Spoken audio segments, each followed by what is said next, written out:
So we do have this beautiful theater that was renovated in a pretty difficult project just before I came here. I got quite lucky that way. There was asbestos remediation, all kinds of fun stuff that the previous person had to deal with, and I walked into a nice shiny theater, and it's it's a good community resource. It is of all our spaces, it's probably the least utilized, or it's the one that sits idle the most. We have meeting rooms as well, and it's really easy to fit stuff in meeting rooms. There's always people who want to use meeting rooms and stuff. A more specialized space like this, not so easy. So I really, and there are lots of activities, but just not quite to the level of those other spaces.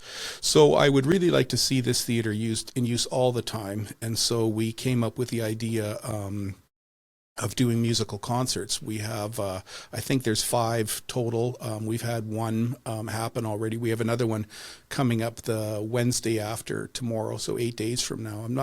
I should have brought the day of the week with me, or the day of the month, but I didn't. But it's coming up next week anyways. On Wednesday night, we have a fiddler or a violinist and a guitarist, a kind of a folk duo like that. So it's going to be a great concert, and I'm really hoping we can get people to come out to that.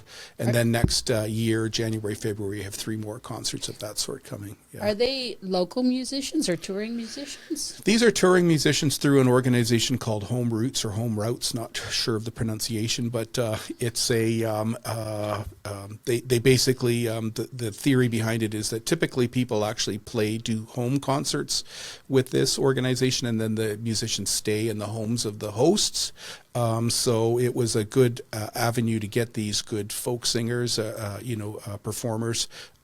We are putting them up in a hotel, and they're playing in our theater. So it's a little different than some places, but good model. Yeah. Is there a cost involved to go to the show? They have been free, but our first concert, we didn't get a huge turnout. I kind of thought, naive me, I thought, if we have a good concert with good musicians and it's free, we're going to pack the place. And we didn't have a huge turnout for that first show. So I actually talked with Pete and Ina, who are the hosts of the Jar Bar, if people have heard of that, up in Vinerville. It's a little venue that has some fantastic music, and it's just the greatest place. If you ever get a chance to go to the Jar Bar, go. But I sort of wanted to talk to him about the business of how do you attract people to concerts and, get a crowd out and everything, because we don't really know that. And one of the things he said was, free is just a little, it doesn't necessarily work because there's no commitment. And, when it gets right down to it, I'm guilty of this, when it comes right down to the night, do I really want to, put on pants and shoes and go out and do something? I'll just stay home. So maybe it'll be better if we charge just a nominal amount for tickets, just to have that commitment, So what we're thinking is that for the 3 concerts in the new year, we'll probably charge $10 a ticket for the concerts, 3 for 20. And we're going to partner with with local charities and give some of the money to the local charities. And then also this will help us to pay the musicians, because I do think it's important that artists get paid for their work. We are paying them, but this just makes it that much easier to do it.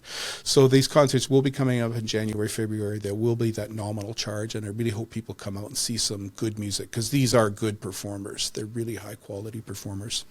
That sounds really exciting, to be able to sort of have something a little bit different in the theater too than just movies.